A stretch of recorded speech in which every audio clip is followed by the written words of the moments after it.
Hello everyone, welcome to our YouTube channel CAPF Mentor. If you are preparing for CAPF AC exam, आज की जो video है आपके लिए काफ़ी ज़्यादा इंपॉर्टेंट होने वाली है बिकॉज आई नो कि आपके एग्जाम के लिए ऑलमोस्ट देखा जाए तो 3 मंथ का जो टाइम पीरियड है वो ऑलमोस्ट रह गया है। फर्स्ट वीक ऑफ दी अगस्त में जो है आपका एग्जाम वो होने वाला है। सो आई होप आप लोगों की प्रिपरेशन अच्छी चल रही है और इस प्रिपरेशन में अगर आप लोगों के कई डाउट्स हैं उनके ऊपर हम आज चर्चा करेंगे। और ये जो वीडियो है इसके अंदर हम कुछ कुछ ऐसी चीज़ों को लेके चलेंगे जो कि इस टाइम पर सबसे ज़्यादा इंपॉर्टेंट आप लोगों के लिए रहने वाली है, क्योंकि देखो पेपर का जो टाइम पीरियड है वो काफ़ी नज़दीक है। और अगर आप ऑलरेडी काफ़ी लंबे समय से प्रिपेयर कर रहे हैं that is the different thing, but अगर आप इस तरह से हैं कि आपने प्रिपरेशन कुछ समय पहले स्टार्ट की है और आपके ये जो आने वाले 3 मंथ्स हैं आप इनको प्रॉपरली यूटिलाइज करना चाहते हैं ताकि आप अच्छे से अच्छा स्कोर जो है CAPF के अंदर लेके आएँ, तो उसी के रिगार्डिंग आपको ये वीडियो देखने को मिलेगी। इसमें हम किस बारे में चर्चा करेंगे कि जो टॉपिक्स हैं जो कि सबसे मोस्ट इंपॉर्टेंट टॉपिक है उनके बारे में चर्चा करेंगे और हम जो प्रीवियस पेपर्स हैं उनके एनालिसिस की वीडियो भी साथ में रहने वाली है। हम ये देख पाएंगे इस वीडियो के थ्रू या फिर समझ पाएंगे कि ऑलरेडी जो आपके प्रीवियस पेपर हुए हैं CAPF के उसके अंदर किस तरह से कहाँ से क्वेश्चन आपको देखने को मिलते हैं। वैसे देखो जनरली देखा जाए तो ये एस्पिरेंट्स आप लोगों का काफ़ी इंपॉर्टेंट काम है प्रीवियस ईयर पेपर्स को एनालाइज करना, उसके हिसाब से फिर टॉपिक्स जो है उनको आइडेंटिफाई करना और आइडेंटिफाई करने के बाद फिर आप इजीली जो है उस एग्जाम के पॉइंट ऑफ व्यू से प्रॉपरली उस टॉपिक को टारगेट करते हुए पढ़ सकते हैं। बट स्टिल अगर आप लोगों की प्रिपरेशन चल रही है या फिर आपने शुरुआत कर चुके हैं, बीच में है या फिर कहीं पे भी आप किसी भी लेवल पे हो सकते हैं अपने प्रिपरेशन में, फिर भी हर केस में आपके लिए ये वीडियो जो है काफी इंपॉर्टेंट है। हम वीडियो की शुरुआत करेंगे और आपके सभी क्वेश्चन जो हैं उनका एक एक करके आंसर करना स्टार्ट करेंगे। सबसे पहले तो बात करें प्रीवियस ईयर क्वेश्चन पेपर का एनालिसिस।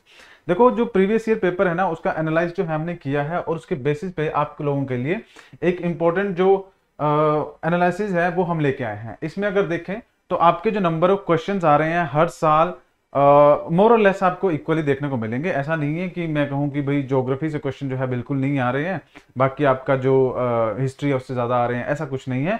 मोर और लेस इक्वली रहते हैं, थोड़ा बहुत ऊपर नीचे का फर्क होता है, बट स्टिल आपको ये पता होना जरूरी है कि कितने नंबर ऑफ क्वेश्चन जो हैं आपको एग्जाम में से देखने को मिल रहे हैं एक पर्टिकुलर सब्जेक्ट से।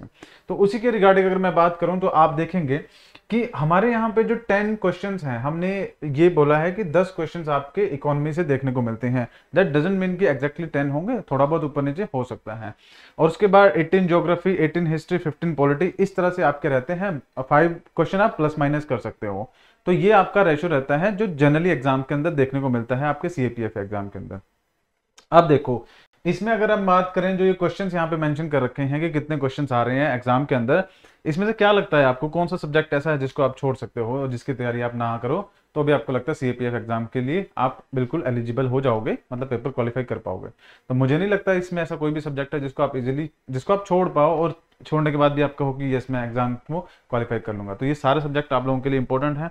नंबर ऑफ क्वेश्चन यही रहेंगे आपके, हर साल यही रहते हैं, तो अब इस साल भी आपको यही देखने को मिलेंगे, थोड़ा बहुत ऊपर नीचे का फर्क होगा। तो आप मान के चलिए कि ज्योग्राफी के 20 क्वेश्चन, हिस्ट्री के 20 क्वेश्चन, इकोनॉमी के 20 और इस तरह से क्वेश्चन जो है वो डिवाइडेड होंगे इन सब्जेक्ट्स के अंदर। ठीक है, अब बात करते हैं इन सब्जेक्ट्स के बारे में कि कौन कौन से, जो जैसे कि हमने सब्जेक्ट्स देख लिए कि कौन कौन से सब्जेक्ट्स है जहां से क्वेश्चंस आ रहे हैं और कितने नंबर ऑफ क्वेश्चंस आ रहे हैं। Now the second thing is जो मोस्ट इंपॉर्टेंट बनती है एग्जाम के पॉइंट ऑफ व्यू से, वो ये कि ये जो सब्जेक्ट्स हैं इनमें से टॉपिक कौन से हैं जहां से वो क्वेश्चंस आ रहे हैं। ठीक है, वो टॉपिक सबसे मोस्ट इंपॉर्टेंट टॉपिक्स हैं। ये देखो जो वीडियो है ना आपकी एक स्ट्रेटजी के लिए, आपकी स्ट्रेटजी जो है उसको बनाने में हेल्प करेगी लास्ट के जो 3 मंथ है उसके लिए। ठीक है, तो देखो इसमें अगर आप देखें तो इकोनॉमी के जो क्वेश्चंस आते हैं या फिर टॉपिक्स की मैं बात करूं तो इकोनॉमी के क्वेश्चन बेसिकली, इकोनॉमी जो है एक इंपॉर्टेंट एस्पेक्ट है। ठीक है, एक इंपॉर्टेंट एस्पेक्ट है इस एग्जाम का। तो इकोनॉमी से संबंधित जो क्वेश्चन आएंगे वो बेसिकली आपके इंडिया से संबंधित होंगे। ठीक है, वर्ल्ड इकोनॉमिक लेवल पे या वर्ल्ड इकोनॉमी में क्या चल रहा है वो उतना इंपॉर्टेंट नहीं है जितना आपका इंडियन इकोनॉमी इंपॉर्टेंट है। उसमें अगर बजट की बात कर ले, इकोनॉमिक सर्वे की बात कर ले, या फिर कुछ आपके जो जीडीपी, इन्फ्लेशन, अनएम्प्लॉयमेंट हो गया, ये सब, इन सब की बात करूं तो ये सबसे इंपॉर्टेंट टॉपिक बनते हैं। ठीक है, इकोनॉमी में आप कुछ पढ़े ना पढ़े बट ये टॉपिक्स पे जरूर फोकस करना है आपको, जैसे कि जीडीपी हो गया, इन्फ्लेशन हो गया, अनएम्प्लॉयमेंट हो गया, अंडरस्टैंडिंग जो बजट की है उसके कॉम्पोनेंट्स है, और उसके बाद फिजिकल डेफिसिट हो गया, रेवेन्यू सोर्सेज हो गया, गवर्नमेंट कहां से अर्न करती है, ये सब आपके इंपॉर्टेंट टॉपिक बनते हैं इकोनॉमी के अंदर। आप चाहे इसको लिख लिए, चाहे वीडियो को पॉज करके आप इसको नोट कर लो, बट ये इंपॉर्टेंट टॉपिक बनते हैं। उसके बाद गवर्नमेंट की स्कीम्स के ऊपर क्वेश्चंस आपको देखने को मिलते हैं। इकोनॉमी में बहुत डीपली अगर हम जाएं तो वैसा वाला कुछ आपको देखने को नहीं मिलेगा, फॉर श्योर, ये पक्की बात है।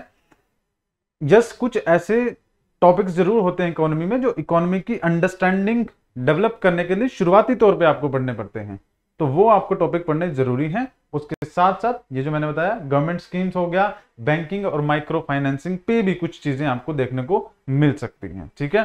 तो इन सब चीजों पे अगर आप फोकस करेंगे, और साथ के साथ जो मोस्ट इंपॉर्टेंट चीज है, focus on the current economic trends and government schemes, ये सबसे ज्यादा इंपॉर्टेंट है जो आपको देखने को मिलेगा। ऑल्दो अगर मैं बात करूं जो ज्योग्राफी, हिस्ट्री, पॉलिटी है, इनमें से अगर बात करूं तो नंबर ऑफ क्वेश्चंस इकोनॉमी से कम रहेंगे, ऐसा मेरा मानना है।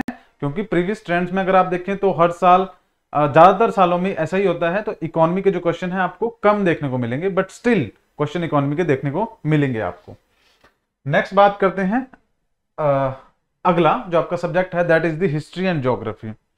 History and geography main subjects हैं आपके, हिस्ट्री, ज्योग्राफी, पॉलिटी, जो कि इस एग्जाम के लिए काफी ज्यादा अच्छा स्कोर आपको लेके आने में हेल्प करेंगे। अब बात करें ज्योग्राफी की, तो ज्योग्राफी में क्या है, यूपीएससी का अगर आप एग्जाम में बात करूं, सीडीएस के एग्जाम की मैं बात करूं, अभी रिसेंटली कंडक्ट हुआ है, तो सीडीएस के एग्जाम में अगर आप देखेंगे तो ज्योग्राफी के नियर बाय 20 क्वेश्चन ही देखने को मिल रहे हैं। उसी तरह से हिस्ट्री के भी इतने के राउंड है, पॉलिटी के भी 18 या 20 के आसपास है। तो द पॉइंट इज कि जो क्वेश्चन आए हैं सीडीएस एग्जाम में, अगर आप उन पेपर को एनालाइज करके देखोगे तो आप नोटिस करोगे ज्योग्राफी काफी ज्यादा डिटेल में उन्होंने पूछ रखा है। मतलब ऐसा नहीं है कि ज्योग्राफी आप ऊपर ऊपर से पढ़ के चले गए आपको आ जाएगी ना, काफी डिटेल में वहां पे जो क्वेश्चन है कुछ कुछ देखने को हमें जरूर मिलेंगे। नॉर्मली ट्रेंड ये भी रहता था कि ज्योग्राफी में जो इंडियन ज्योग्राफी है वहां से क्वेश्चंस देखने को मिलते थे, बट ऐसा नहीं है। ज्यादातर क्वेश्चन इंडियन ज्योग्राफी से होते जरूर थे, लेकिन इस बार आपको वर्ल्ड ज्योग्राफी से भी काफी क्वेश्चंस देखने को मिलेंगे। मैपिंग के ऊपर क्वेश्चंस आ रखे हैं, आपकी जियोमॉर्फोलॉजी के ऊपर क्वेश्चंस आ रखे हैं। सो टॉपिक्स जो है थोड़ा सा शिफ्ट हमें जरूर देखने को मिल रहा है। वर्ल्ड और इंडियन ज्योग्राफी का बैलेंस हमें एक इक्वल देखने को मिला सीडीएस एग्जाम के अंदर, तो उसी को आप सीएपीएफ एग्जाम के लिए एक टारगेट के तौर पे मान के चल सकते हैं और इस एग्जाम के लिए प्रिपेयर कर सकते हैं सीडीएस के एग्जाम को ध्यान में रखकर, ठीक है। क्योंकि आपकी कंडक्टिंग एजेंसी सेम है, ठीक है, यूपीएससी ही कंडक्ट करवा रही है एग्जाम, तो आप जो सीडीएस का एग्जाम हो गया, उसके अलावा जो अलग एग्जाम करवाए जा रहे हैं यूपीएससी के द्वारा, सीएससी का एग्जाम हो गया, बेशक आपका जो पैटर्न होता है उसमें थोड़ा सा बदलाव है, बट यस आप आइडिया जरूर ले सकते हो कि कौन कौन से वो फेवरेट टॉपिक्स हैं यूपीएससी के जहां से वो वर्ल्ड ज्योग्राफी में क्वेश्चन पूछते हैं। बट चलो हम यहाँ की अगर बात करें तो मैं आपको टॉपिक्स बता दूंगा, ठीक है, जो जो क्वेश्चंस आपके डेफिनेटली बनेंगे। तो देखो, इंडियन ज्योग्राफी में अगर आपने प्रिपरेशन करनी हो, इंडियन ज्योग्राफी में अगर शुरुआत करनी हो, तो इंडियन ज्योग्राफी में फिजियोग्राफिकल जो फीचर्स हैं इंडिया के, वहां से क्वेश्चन थोड़े कम आते हैं, नो डाउट वहां से कम आते तो सभी टॉपिक से, हम मना किसी को नहीं कर सकते, बट वहां से कम आते हैं। जो आपका रिवर वाला टॉपिक है ना, जो रिवर वाला है, वहां से आपको नंबर ऑफ क्वेश्चन थोड़े ज्यादा देखने को मिलते हैं। इंडिया का क्लाइमेट के ऊपर आपको ज्यादा क्वेश्चंस देखने को मिलते हैं, क्योंकि ये चीजें कुछ ऐसी चीजें हैं जो कि डायरेक्टली आपकी सर्विस में इफेक्ट करती है। सर्विस मतलब एज अ असिस्टेंट कमांडेंट जो है, जब आप डिप्लॉयड होंगे तो उसमें ये सब चीजें आपको हेल्पफुल होंगी। रिवर्स का नॉलेज, ज्योग्राफी की नॉलेज, इन शॉर्ट अगर मैं बात करूं तो क्लाइमेट हो गया, सॉइल हो गया, इसके अलावा इंडिया के अंदर जो आपका ट्रांसपोर्टेशन हो गया, और जो आपके डेवलपमेंट प्रोजेक्ट्स चल रहे हैं इंडिया के अंदर, हाइड्रो इलेक्ट्रिक प्रोजेक्ट्स होंगे, वो सब हो गया। तो इंडियन ज्योग्राफी में आप इन टॉपिक्स पे फोकस करो, रिवर्स, क्लाइमेट्स, उसके बाद आपके जो भी ट्रांसपोर्टेशन के मीन्स हैं, मोड्स हैं, उनके ऊपर फोकस करो। अब वो वाले क्वेश्चंस तो नहीं आएंगे कि भाई नेशनल हाईवे ये कौन सा है, वो कौन सा है, ऐसा तो क्वेश्चन नहीं आएगा। बट यस, क्योंकि न्यू डेवलपमेंट हो रही है, जो बॉर्डर एरियाज हैं इंडिया के, वहां पर सिक्योरिटी फोर्सेस को इजीली डिप्लॉय करने के लिए जो मीन ऑफ ट्रांसपोर्टेशन है उनको स्ट्रॉन्ग किया जा रहा है। तो उस वजह से कोई नई अगर एक ब्रिज की स्ट्रक्चर जो है वो बनाया जाता है, ठीक है, उसके अलावा कोई रोड जो है वो आपका बॉर्डर तक पहुंचा रहे हैं, कोई स्ट्रक्चर क्रिएट किया जा रहा है, वो ज्योग्राफी के अंदर ही काउंट होगा, ठीक है। तो उसी हिसाब से मैं आपको ट्रांसपोर्टेशन वो बोल रहा हूं। खैर वो करंट में है, करंट और ज्योग्राफी से रिलेटेड दोनों चीजों से मिलकर बनेगा। उसके बाद वर्ल्ड ज्योग्राफी की अगर मैं बात करूं तो वर्ल्ड ज्योग्राफी में वहां पर भी क्लाइमेटोलॉजी सबसे ज्यादा इंपॉर्टेंट टॉपिक आपका बनता है। क्लाइमेटोलॉजी इन द सेंस कि वर्ल्ड में जो डिफरेंट डिफरेंट आपकी ओशन करंट्स होगी, एक तो ओशनोग्राफी से वो आएगा, ओशन करंट्स होगी, क्लाइमेटोलॉजी से आपकी जो विंड्स है उनके ऊपर क्वेश्चंस देखने को मिलेंगे, हॉट विंड, कोल्ड विंड, ठीक है। ओशिनोग्राफी से जो आपकी ओशन करंट्स होगी उनके ऊपर क्वेश्चंस देखने को मिल सकते हैं, कौन सी कोल्ड है कौन सी हॉट है, उनकी लोकेशन के ऊपर आ सकता है। जैसे मैप बेस्ड क्वेश्चन भी देखने को हमें मिलते हैं, ठीक है। मैप आपको शो कर देंगे, उसके अंदर नंबरिंग दे देंगे 1 2 3 4, आपको बताना है कि ये 1 2 3 4 है, यहाँ पे कौन कौन सी विंड्स या फिर करंट्स आपकी फ्लो करते हैं, इस तरह का क्वेश्चन। उसके बाद अगर आप सीडीएस एग्जाम में देखें तो एक बड़ी इंपॉर्टेंट चीज वहां पे देखने को मिली, ज्योग्राफी के अंदर एक क्वेश्चन आया है जो कि यूरोप की एक सेकंड लॉन्गेस्ट जो रिवर है उसके ऊपर क्वेश्चन पूछा गया था। तो हर कॉन्टिनेंट का, जैसे वर्ल्ड के अंदर जो सबसे लॉन्गेस्ट लार्जेस्ट हो गया वो एक डिफरेंट चीज होगी, हर एक कॉन्टिनेंट में जो वहां की एक इंपॉर्टेंट चीज बनती है ज्योग्राफिकल पॉइंट ऑफ व्यू से। जैसे रिवर तो सेकंड लार्जेस्ट रिवर थी, ठीक है, यूरोप की, तो उसके ऊपर क्वेश्चन पूछ रखा था, कहां से वो गुजर रही है। ये मैपिंग बेस्ड क्वेश्चन है तो वो ज्यादा इंपॉर्टेंट है। उसके बाद कोई कंट्री जो कि मोस्ट इंपॉर्टेंट है करंट अफेयर्स के अंदर, उसकी सराउंडिंग्स के एरिया की बात करें तो वहां से क्वेश्चन पूछ रखा था। तो ये कुछ ऐसी चीजें हैं जो आपको ज्योग्राफी में अटेम्प्ट करनी पड़ेगी। देखो मैंने कहा ना आपको emphasized on the map based question, ये एक ऐसी लाइन है जो कि आपको ज्योग्राफी में, अगर आप सीएपीएफ का पेपर देते हैं तो मेरे हिसाब से वहां पर कम से कम 2+ क्वेश्चन, मतलब 2 के आसपास क्वेश्चन जो है यहां से डेफिनेटली आएंगे ही आएंगे। 2 या 2 से 3 भी हो सकते हैं, इसमें कोई वो नहीं है, बट यस मेरा मानना ऐसा है कि सीएपीएफ एग्जाम के अंदर कम से कम 2 से 3 क्वेश्चन जो है आपके मैप बेस्ड क्वेश्चन आएंगे। अब नाउ सवाल ये उठता है कि मैप बेस्ड क्वेश्चन में आएगा क्या। तो मैप बेस्ड क्वेश्चन जो है उसमें सिंपल है उसका आंसर निकाल पाना। कोई भी करंट की इवेंट हो, पिछले 6 महीनों में करंट की कोई भी इवेंट हुई हो, उसके ऊपर आपको क्वेश्चन डेफिनेटली पूछ सकते हैं। लोकेशन होगा तो मैप ध्यान से आपको देखना पड़ेगा। वर्ल्ड ज्योग्राफी में इसके अलावा अगर बात करें तो जियोमॉर्फोलॉजी से जनरली क्वेश्चंस आते तो हैं बट कम देखने को मिलते हैं। और वैसे भी अगर आप उसमें, अगर मैं जैसे बोल रहा हूँ 3 महीने की स्ट्रेटेजी है, तो 3 महीने में अगर जियोमॉर्फोलॉजी पे बहुत ज्यादा फोकस करोगे तो फिर कुछ नहीं हो पाएगा, क्योंकि वो काफी बड़ी है, एक एक चीज पे फोकस करोगे तो मुश्किल हो जाएगा। बट यस आप क्या कर सकते हो कि जो आपके मेजर लैंड फॉर्म्स हैं जियोमॉर्फोलॉजी में, आप क्या करोगे, मेजर लैंड फॉर्म्स जो होंगे ग्लेशियल, उसके बाद रिवर, और उसके बाद अगर बात करें डेजर्ट के विंड वाले एओलियन, ये सारे लैंडफॉर्म्स आप थोड़ा सा देख के जाएंगे, क्योंकि इसमें जो लैंडफॉर्म्स के ऊपर क्वेश्चन आएंगे वो बहुत ज्यादा डीपली नहीं होंगे, वो ऊपर ऊपर से ही होंगे, और लैंडफॉर्म्स को पढ़ने में आपको ज्यादा समय नहीं लगेगा। तो वो लैंडफॉर्म्स वाले जो चैप्टर्स हैं वो आप इजीली कर पाओगे ज्योग्राफी में, ठीक है।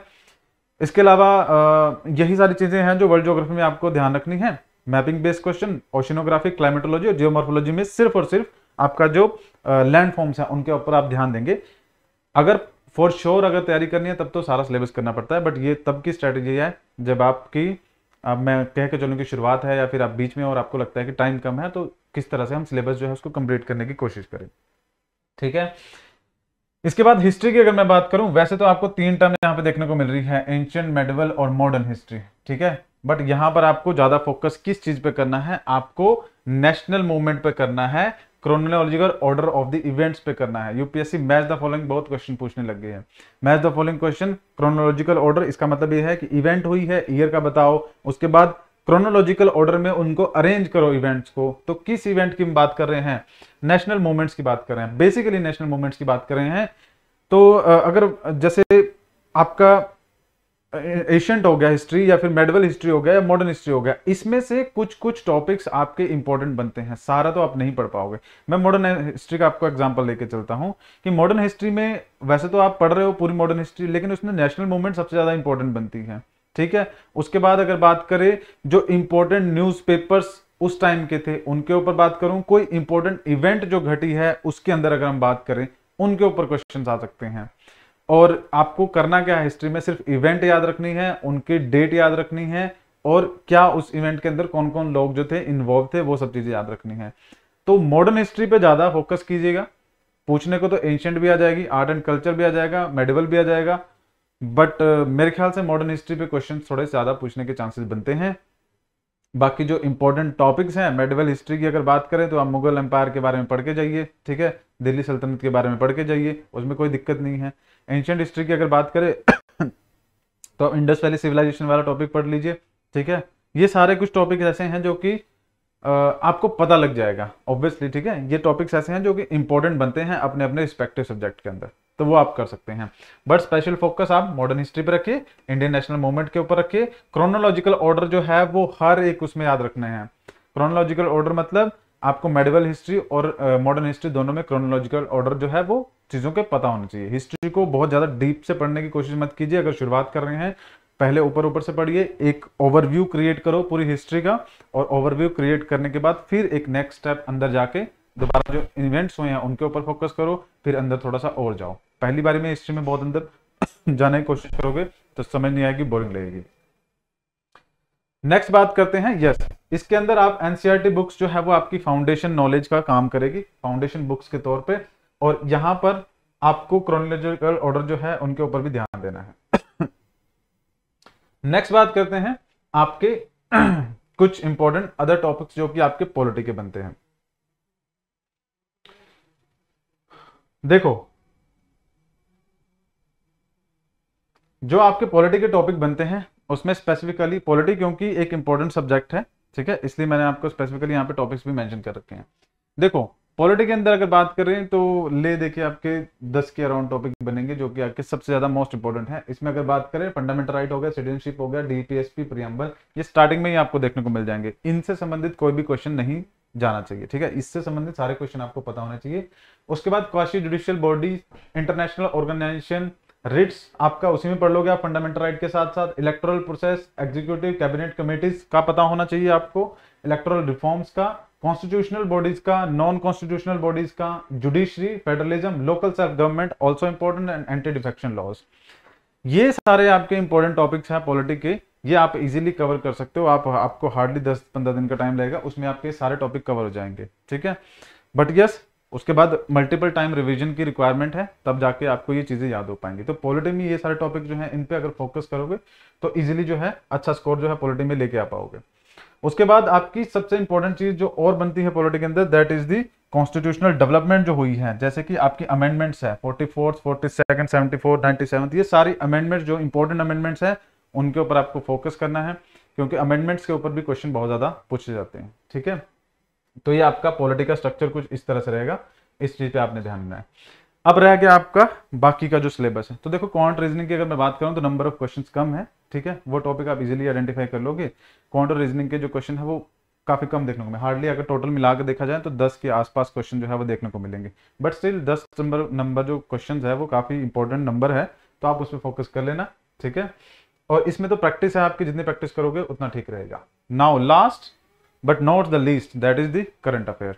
सो नाउ जो अभी तक हमने जितने भी टॉपिक्स की बात की, जिसमें आपका ज्योग्राफी हो गया, इकोनॉमी हो गया, पॉलिटी हो गया, हिस्ट्री को छोड़ दो, ये सारे जो टॉपिक्स हैं they are related with the किसके साथ, करंट अफेयर के साथ। ज्योग्राफी में मैंने आपको बताया मैप बेस्ड क्वेश्चन आएंगे, वो करंट अफेयर से संबंधित आएंगे।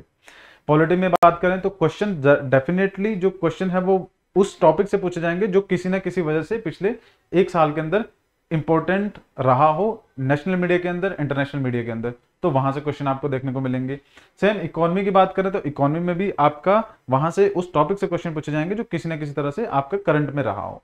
तो ये जो करंट अफेयर है ना, ये आपके बाकी की जो चीजें हैं उनको भी बताता है कि उन सब्जेक्ट्स में कहां से क्वेश्चन आएंगे। तो करंट अफेयर में सबसे ज्यादा फोकस आपको रखना है नेशनल इवेंट्स पे। नेशनल इवेंट्स सबसे ज्यादा इंपॉर्टेंट है, गवर्नमेंट स्कीम्स वगैरह होगी या फिर नेशंस के अंदर जो भी नई चीज हुई है वो सारा कुछ आपको देखना है। उसके अलावा इंटरनेशनल इवेंट्स आपकी होगी, मोस्ट इंपॉर्टेंट जो इंटरनेशनल इवेंट्स हैं, ऐसे पूरे वर्ल्ड में तो काफी चीजें चलती हैं बट मोस्ट इंपॉर्टेंट जो इंटरनेशनल इवेंट्स हैं उन पे फोकस करेंगे, गवर्नमेंट पॉलिसीज पे फोकस करेंगे, अवार्ड एंड ऑनर्स पे फोकस करेंगे। तो ये आप चार चीजें अगर लेके चलेंगे, और यस इसमें एक चीज रह गई है, दैट इज दी डिफेंस से संबंधित। डिफेंस से संबंधित मतलब डिफेंस एक्सरसाइजेज वगैरह जो होगी, ठीक है, कोई भी डिफेंस से रिलेटेड डेवलपमेंट हुई है, डीआरडीओ ने कुछ नया बनाया है, या फिर कोई आपकी एक्सरसाइज हुई है किसी कंट्री के साथ, वो सारा कुछ सबसे ज्यादा इंपॉर्टेंट बनता है आपके करंट अफेयर्स के अंदर। अब देखिए करंट अफेयर्स के लिए जो क्लासेस हैं आपको इस चैनल पे भी देखने को मिलेगी। हम current affairs, weekly current affair जो है डिस्कस करेंगे, जिसमें स्पेसिफिकली फोकस जो रहेगा सीएपीएफ एसी के लिए रहेगा, असिस्टेंट कमांडेंट के लिए रहेगा, और उसी को ध्यान में रख के आपके करंट अफेयर जो है प्रिपेयर किए जाएंगे। तो इस चैनल पे आप चैनल को जरूर सब्सक्राइब कर लीजिएगा, तभी आपको जो आगे की वीडियोज है करंट अफेयर की उनकी नोटिफिकेशन आएगी।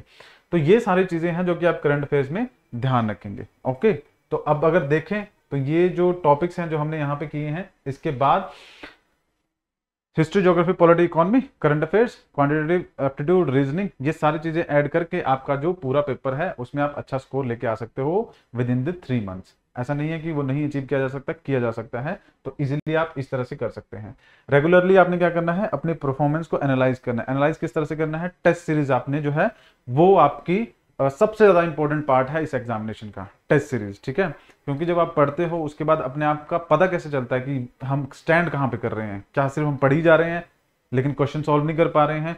तो उसके लिए क्या होगा, टेस्ट सीरीज सबसे ज्यादा इंपॉर्टेंट है। नाउ एक इंपॉर्टेंट चीज ये कि सीएपीएफ एसी एग्जाम के लिए हमने एक कोर्स भी लॉन्च किया है। उस कोर्स के अंदर आपको 4999 के अंदर आपको कंप्लीट कोर्स मिल जाएगा, ठीक है। इस कोर्स के अंदर आपका जो पेपर 2 है उसकी कंप्लीट प्रिपरेशन आपको करवाई जाएगी। पेपर 1 के लिए तो हमारी क्लासेस यहाँ पे चली रही हैं, जो हम आप देखोगे इस चैनल पे, लेकिन उसके अलावा पेपर 2 के लिए एक स्पेसिफिकली कोर्स लॉन्च किया गया है जिसमें आपके रिटायर्ड डीआईजी हैं बीएसएफ से, आईपी भाटिया सर, उनके द्वारा जो सेशंस हैं वो कंडक्ट करवाए जाएंगे और उसमें 1-to-1 मेंटरशिप मिलेगी आपको जूम के थ्रू, ऑनलाइन क्लासेस। इसके अलावा अगर बात करें तो आपको जो डेली है आपको असाइनमेंट दी जाएगी और उस असाइनमेंट के साथ साथ आपको फीडबैक भी आपको मिलेगा, जो भी उस पर फीडबैक की रिक्वायरमेंट है। साथ में आपके करंट अफेयर्स की वीडियोस मैंने आपको बताया वो आपको मिलेगी और साथ में टेस्ट सीरीज भी आपको मिलेगी। लेकिन टेस्ट सीरीज में खास बात क्या है कि आपको पेपर 2 की टेस्ट सीरीज तो है, साथ के साथ कॉम्प्लीमेंट्री पेपर 1 की टेस्ट सीरीज भी वहां पर मिलेगी और सिर्फ 4999 के अंदर ये जो पूरा कोर्स है आपको मिल जाएगा।